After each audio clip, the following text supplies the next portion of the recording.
জয় জগন্নাথ। রথযাত্রা মানে ভক্তি, আনন্দ আর উৎসবের সঙ্গে জড়িয়ে থাকা নানা ঐতিহ্য।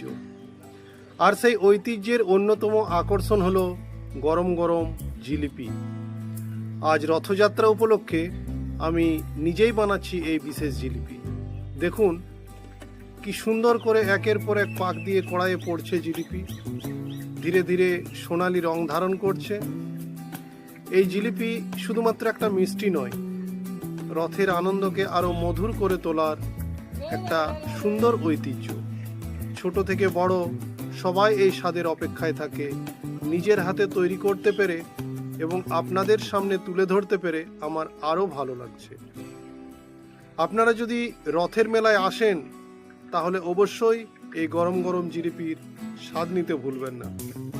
ভিডিওটা ভালো লাগলে লাইক, শেয়ার এবং ফলো করবেন।